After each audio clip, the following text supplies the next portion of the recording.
Prop 16. So we're going to go ahead and get started.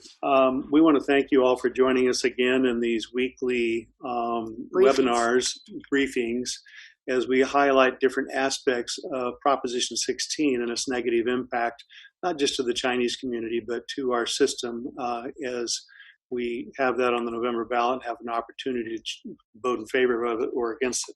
Obviously, you know, we don't support that, Prop 16 that is. So if, did you have some comments you want to make, Mamie? No, I think you covered them all. Just at the end of the presentation, I'll do the closing in Chinese. Otherwise, you know, the meeting will be conducted in English. Right. And so let's go ahead. We're short of time. We're going to get started with our first speaker. We're pleased to have with us today Andrew Young. Andrew grew up in California, attended Cornell University, currently lives and works in Silicon Valley, if I understand correctly.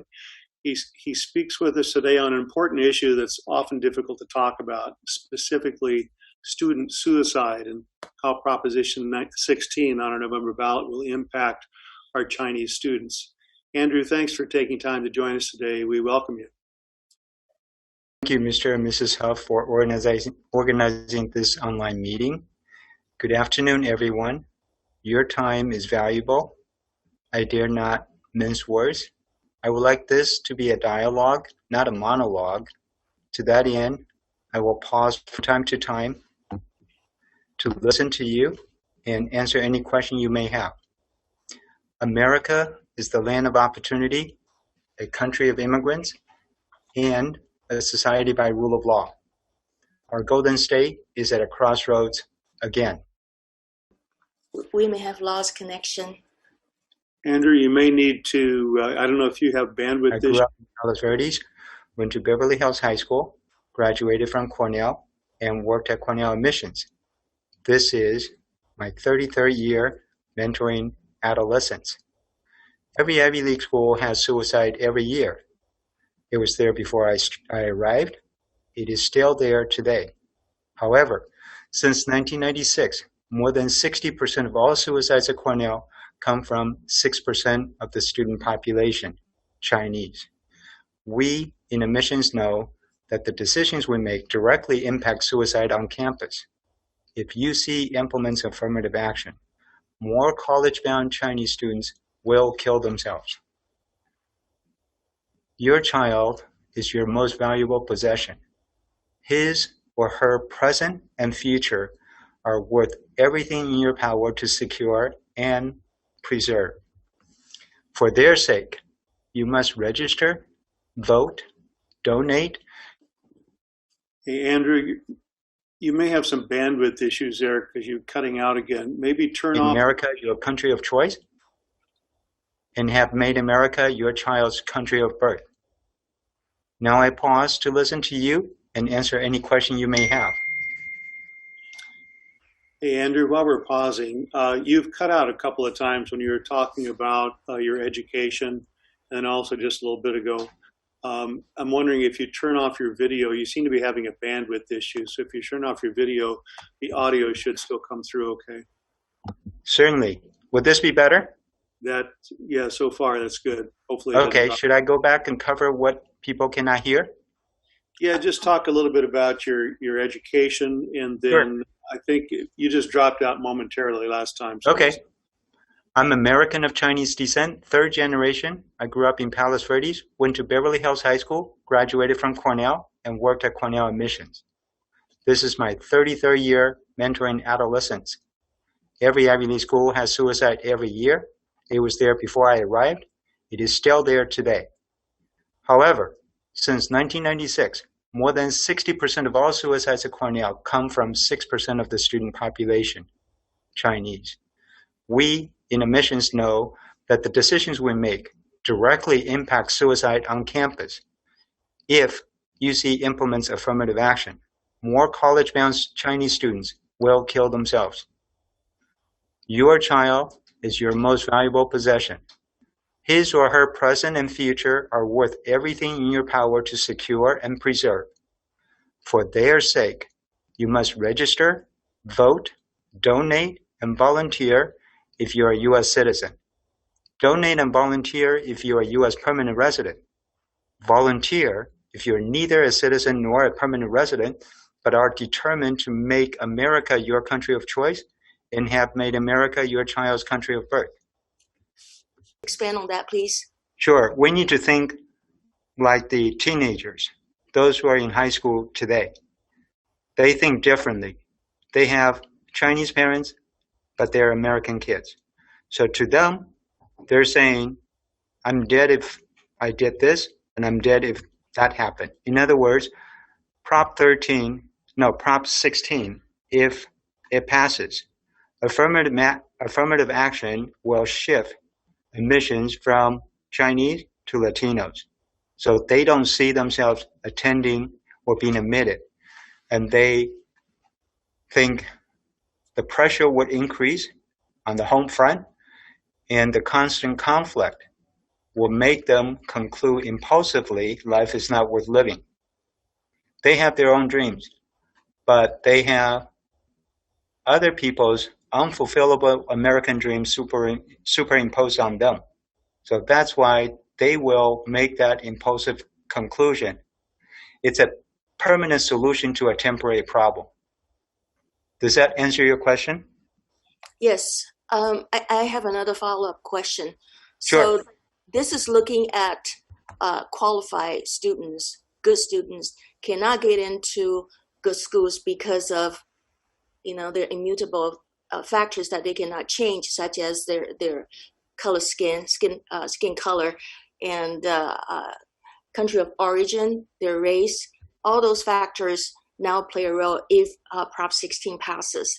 But on the other hand, we will have students that may not be college ready that will be admitted to all these good universities, good schools. Now, are they also facing pressure for not being able to compete or finish their school, and therefore they are under a tremendous amount of pressure as well? Now, do you see that happening to those races? I see this happening to everybody. UC as is admits about 1/3. This is UCLA and UC Berkeley. About 1/3 of current enrollment come from community college. So it is already watered down, diluted. When affirmative action is implemented, that will be another 1/3. In other words, there's no room left. Does that answer your question? It pushes downstream and it affects everybody. It not only affects the Chinese. Due to cultural triggers, the Chinese have a particular outcome. But it impacts families from India, from Singapore, from the Philippines, from Vietnam, Thailand, Korea, everywhere. It's a question of merit, admission based on merit or based on quota. It's really that simple. Well, they will tell you they don't have quotas because that's been ruled unconstitutional. But if it looks like a duck and walks like a duck and quacks like a duck, we like to say it's a duck. So, we understand what you're saying for quota here. But back during the SCA 5 arguments, they would always say, we're not talking about quotas here. That's right. But so there are different ways of doing this. Correct. I can say, for example, at Cornell, we invest millions every year. We bring in the underrepresented populations ahead of the freshman class. We spend a whole summer on campus getting them ready. We give them one-on-one tutor for the entire time they're on campus, 4 years. But many don't finish. No. It's something that we do year after year, and I can see the outcome. I can see the result. We fail miserably. Well, in Cornell is a university that's private, so it's not public, and Prop 16 will impact the public. It will not impact the top 10. It will not impact the Ivy League, the MIT or Stanford. You're absolutely right. But it will impact state schools. And what you're describing is a pattern that will be repeated in our state schools to the degree that it's not already, because they figured out different ways to achieve the diversity they're looking for in the universities and colleges, even without using race. It's more, I would say it's more balanced and equitable. Poverty is something you can lift yourself out of and break that chain of poverty. You can't change your race or country of origin. That's immutable, I think, as Mei said. I have another follow-up question, Andrew. So, Cornell tried to help the disadvantaged students, okay, and they tried everything they could, but still there were students, or still are students, that just could not finish and graduate. So did the school consider it a waste of resources that they could have reserved for other students that were college ready, that could participate and compete academically in school? So how did the school treat issues like that? I don't believe this is really an education issue. I believe it's a political issue. If you talk to the people who teach at these institutions, at Berkeley and UCLA, the professors, they would tell you this is not an education issue. If you look at the state legislature and look at how many people represent the state of California, and look at how many have certain surname, identifiable by surname, it is a political way to address a historical imbalance. But I don't think it's education. I don't think it's based on merit. I think it's just number of votes. This is why everybody's vote matters. Look at the state senate, look at the state assembly, look at the last names and count. The votes are there. It is not education, it is politics. Look at the UC Regents. Look at the chair and the vice chair. Look at the entire membership. It is a political outcome. This is why every parent who are U.S. citizens must exercise your civic duty. Vote. This is your children's present and your children's future. It is not based on merit. Too often, we think and confuse the ideal with the real. People say America is a melting pot. As a cultural anthropologist, I can say America is more of oil and vinegar. If you shake the bottle vehemently, vigorously enough, it will homogenize. If you let the content sit still, it will separate into layers. I see black and white in America. I don't see too many gray. So, what the decision makers in Sacramento want to do is to quote and unquote level the playing field. But from an educational perspective, I can tell you, Cornell has done this experiment for about 3 decades, and our outcome is miserable.